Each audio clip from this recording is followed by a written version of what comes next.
Bonjour à tous, j'espère que vous allez bien. Nous revoilà pour une toute nouvelle vidéo. Donc c'est une vidéo assez particulière. Je ne devais pas la poster aujourd'hui, mais je me sentais obligée de la faire et de la poster aujourd'hui tout simplement parce que beaucoup d'entre vous, donc des abonnés qui sont venus me voir via commentaire ou même en privé, me posant la question avec du stress pas possible, comment ça va se passer, l'évaluation du bloc 3 et 4.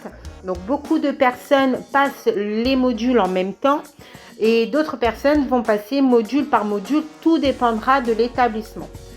Beaucoup de personnes vont passer le bloc 2 ensemble et je compatis votre stress, mais déstresser un petit peu, respirer un petit peu, c'est important parce que sinon vous allez vous perdre vraiment et le trop surplus de stress, et ça va pas le faire du tout. Dites-vous tout simplement que le but de ce module, de ce bloc, est de savoir si vous êtes prêt à prendre en charge une personne en fonction des pathologies rencontrées. Est-ce que vous allez pouvoir mettre des actions en fonction des pathologies rencontrées, tout simplement. Donc, le conseil que je peux vous donner, c'est d'apprendre par cœur vos schémas, ce qui est logique, hein.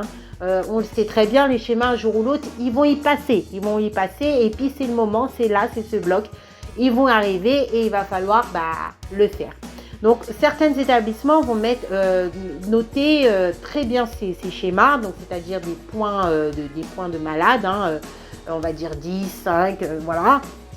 Et d'autres établissements vont les noter vraiment, on va mettre vraiment des tout petits points sur les schémas. Même si c'est des petits points, dites-vous tout simplement que ces points, ça va vous permettre tout simplement de vous rattraper. S'il y a des questions que vous n'arrivez pas à répondre, au moins ces points-là va être des points de rattrapage, tout simplement. Tout point est bon à prendre. Donc, connaître vos schémas par cœur. Ensuite, vous risquerez d'avoir des petites questions sur le rôle, par exemple, cardiovasculaire ou de tout système, de connaître vos appareils. Donc, connaître vos appareils, vraiment, quel est leur rôle, hein.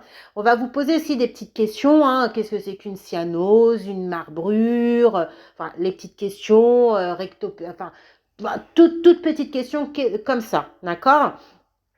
Et puis, ensuite vient le cas clinique. Donc, le cas clinique, c'est plus centré sur le module 4, on va dire. Bon, tout dépendra des questions, ça dépend encore des établissements, je ne veux pas dire de bêtises. Donc, le cas clinique, ce cas, il est plus complexe que le module 1 et 2, tout simplement parce que là, vous entrez dans votre rôle de soignante, vous êtes censé connaître votre rôle en fonction des pathologies rencontrées. Si par exemple la personne a des problèmes respiratoires, qu'est-ce que vous allez surveiller? Ce qu'il faut apprendre par cœur, les amis, par cœur. Les surveillances? Connaissez toute surveillance en fonction des pathologies rencontrées. Si une personne est en détresse respiratoire, si une personne est entubée, si une personne, je sais pas moi, a une stomie, une personne, voilà, connaître vraiment tout ce qui est au niveau des surveillances. Et ensuite, connaître aussi par cœur vos rôles. Mais en fait, mettez-vous dans la situation. Hein, c'est pas vous lisez votre feuille, ça, je dois faire ça, ça, ça, ça. Non, en fait, il faut que ça vienne de la logique. Quand vous allez en stage, par exemple, si vous avez des stages avant même de passer ces modules-là, entraînez-vous. Vous avez un patient devant vous, il a une pathologie. Entraînez-vous. La surveillance, qu'est-ce que vous allez surveiller? Donc, peut-être que ça ne va pas être vous, ça va être l'aide-soignante, voilà, peu importe, mais vous de vous-même, en tant que, là, vous êtes stagiaire, mais si vous serez aide-soignante, votre surveillance en fonction du problème rencontré, d'accord? Et puis, votre rôle. En fonction de votre rôle, qu'est-ce que vous allez mettre en place? D'accord? Ça, c'est des choses à connaître, mais par cœur. En fait, ça devient de la logique, vraiment de la logique. Donc, connaissez ça. Voilà, les conseils que je peux vous donner, vraiment, connaître vos schémas, connaître les systèmes, hein, le fonctionnement, les petites définitions comme cyanose, tout ça, les connaître. Hein. De toute façon, à force de le répéter, voilà, ça finit par rentrer, mais revoyez tout ça, c'est important. Et puis aussi, au niveau des cas cliniques, et ben, connaître votre rôle en fonction des pathologies rencontrées. Donc, beaucoup aussi stress par rapport à la pharmacologie. Le cours, il est balèze, costaud comme je ne sais quoi.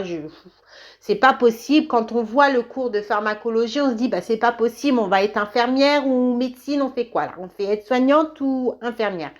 Dites-vous que l'importance en pharmacologie, c'est que vous sachiez différencier, par exemple, qu'est-ce que c'est qu'un diurétique, un antalgique, si je prends un anticoagulant, qu'est-ce qu'il faut surveiller, quels sont les risques, enfin voilà, tout ça, les risques, tout ça. Et puis connaître vraiment très peu, hein, prenez 1 ou 2 médicaments vite fait comme ça, à bien connaître, voilà les petits trucs, aspirine, qu'est-ce que c'est, voilà, connaître vraiment tout ça.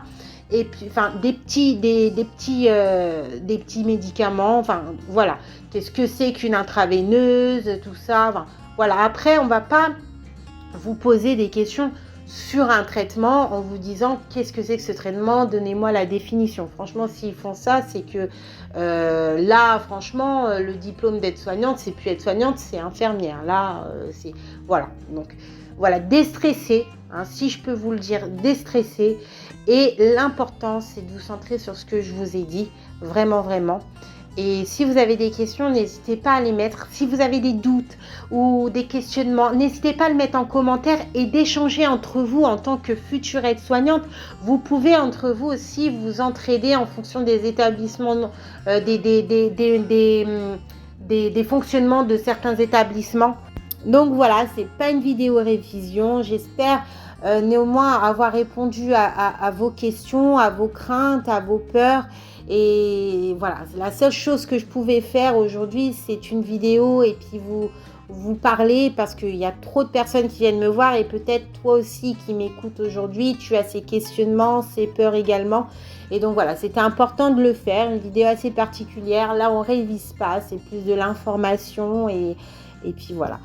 Et donc ça devait être une vidéo pharmacologie. Donc prochainement ça sera une vidéo bien évidemment pharmaco. Et donc on va détailler qu'est-ce que c'est un diurétique, la surveillance, les effets indésirables et puis les autres aussi. Donc voilà, je te souhaite une très très bonne soirée. J'espère ne pas t'avoir bombardé le cerveau à une heure. L'heure que je fais la vidéo, c'est un peu le soir. Mais donc voilà, je te dis à très bientôt et puis accroche-toi. Tu vas tout péter au taquet, crois en toi. Et voilà, le métier d'aide-soignante, c'est que du bonheur. C'est magnifique et tu as fait le bon choix. Voilà. Donc, je te dis à très vite. Bye.